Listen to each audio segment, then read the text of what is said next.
Hi everyone.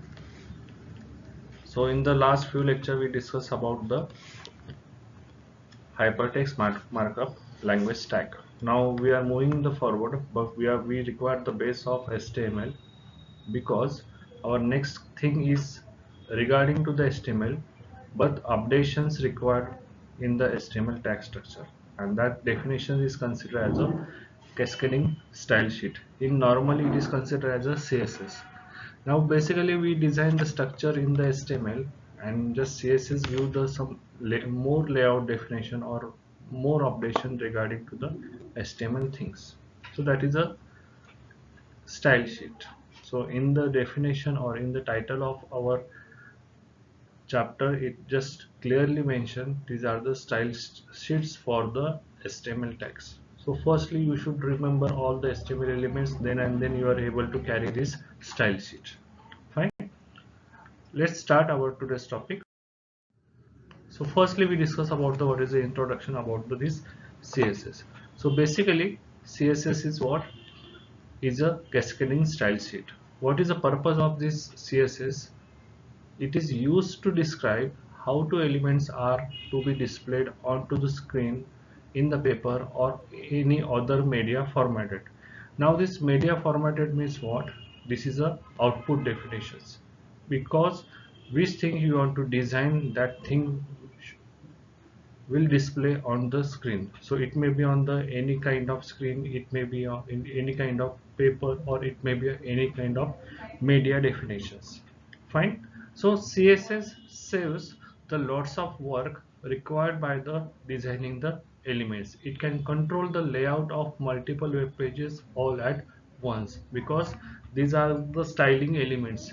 We are able to manage multiple styling elements in the one single format structure. That's why it is considered as a it saves the lot of work. Fine. So there are some internal CSS definitions also present, and some are the external CSS definition also present. When we require that things, we able to add into the your HTML declaration or into the HTML tag structure. So we are externally added that definition that are considered as a external style sheet, and that are stored into the .css files.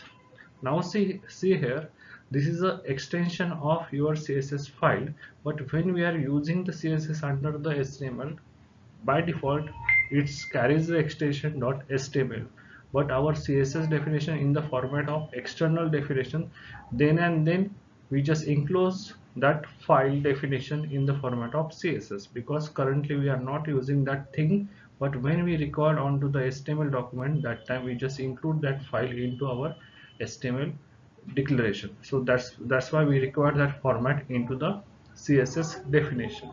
Fine. Now moving to the next thing, this is some format about the or syntax about the CSS definition. Fine. Now CSS rule consists of these three declarations. That is a to whom you want to define the declaration, what you want to declare, and which thing you want to declare. So that is considered as a property value pair and property value pair, and the starting position is considered as an element. Fine. Now this element carries their own name, that is considered as a selector. So selector is what? Selector means what? To whom you want to add the CSS, to whom you want to add the style definition, that is a selector. Fine. Everyone knows what is a h1. This is the heading elements. Now for the heading elements I want to select some particular values. So every time there is no necessity to declare that definition. That's why I just declare here one CSS and it automatically assign to that h1 definition. Now see, for the h1 I assign the property color, the value is blue. I assign the font size and value is 12. So automatically for all the h1 definitions this carries this kind of properties. So see here, whenever you want to declare the CSS definition, it carries the rule set consists of selector and declaration block. It is not there is no necessity of declaring that thing individually, but whenever you want to use that thing, then and then it is purposefully it should be used. Fine. but your declaration should be enclosed in this format. Fine. So any doubt about this? Okay, fine. Now into the next definition, let's see more things regarding to the selector declaration and their properties. So firstly, see here, selector points to the HTML elements you want to style. Elements you want to style means what? On the HTML tag definition, which formatting element you want to style, that definitions are managed by the selector points. HTML, it do not change any HTML tag structure, it just change the element definitions regarding to the selector definition. The declaration block contains the one or more declarations separated by the semicolon, because there are the multiple properties carries for the element declaration, so there is a not a compulsion only one property you are able to declare. We can assign the multiple properties, but how we are separate that multiple properties into the declaration block? With using the semicolons. That's why here it is mentioned the declaration block contains one or more declaration separated by semicolon. And see here, each declaration includes CSS property name and the value separated by the column, because CSS property name and value is a key value pair. Whenever you declare the property name, that's it carries the value, because it is not an empty definitions. So that thing is considered as a property name and value, and which is separated by the colon. Colon means semicolons. Fine. Now see, CSS declaration always ends with the semicolons, and declaration bars are surrounded by the curly brackets. Means when we started the declaration to any selector, the starting position is opened by the curly braces and ending position is end by the curly braces. But when we declare the property regarding to the definition, it is under the definitions of the semicolon, because semicolon separate that blocks. Fine.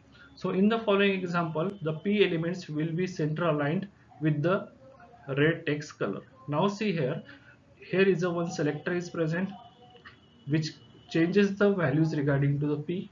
P elements is for the paragraph elements. We are just managing the alignment for that paragraph, and we are just assigning the text color for that paragraph. Now see, P is a selector. These color and text are the declaration definitions, and red and center are the values. For your understanding, I just mention here in the separate line, but you can also include into the one single line structure also. See here, the selector starts with the curly braces starting point, and this is our ending point. These are the properties, and which is considered as a declaration, because these properties are regarding to the paragraph, which are separated by the semicolon. Fine. So this is a brief introduction about your CSS definitions and your CSS syntax definition. So remember the things, which kind of things we required for the CSS declaration. Firstly, you should know about the selector, you should know about the element which you want to select, you should know about the properties, that is the declaration, because in that declaration definition we want to assign that thing. Fine. Now moving to the next point. See here, so see how many selectors are present in the CSS. Fine. CSS selectors are used to find or select HTML elements based on their elements name, ID, class or attribute, and many more, because these are the simple selectors. For which kind of definition or which kind of structure you want to assign a type of selector, that should be defined by the selectors, and we are able to find that things with the use of HTML element. And basic of the HTML elements, we are able to assign the name, ID, class, attributes and more, because name, ID, class, attributes and more are the declarations of the HTML elements, which are totally recognized by the selector, because we want to just include these selectors into the HTML to assign the style sheets for that selector. So firstly, see the first selector, that is a element selector. Already we discussed the multiple two element selector regarding to your text paragraph and regarding to the header. Same here, we are just revising the regarding to the paragraph. So element selector is used to select elements based on the element name. So which element we want to use? just mention that name as a selector format, then assign the declaration definition. So see here, you can select all p elements on the page like this. In this case, all p elements will be center alignment with the red text color. Means what? All the p elements which are under the paragraph elements are the center aligned and red formatted text. Fine. So by this definition we are able to manage the element selector. So in the next lecture, just check the how many elements are present in the HTML document, how many formatting elements are present. Just check it, and just remember every element carries their own selector, and with that own selector you are able to manage the selector definition with regarding their properties and with regarding their definition. Okay, so this, remember these things. Next thing we will discuss into the next lecture. Thank you.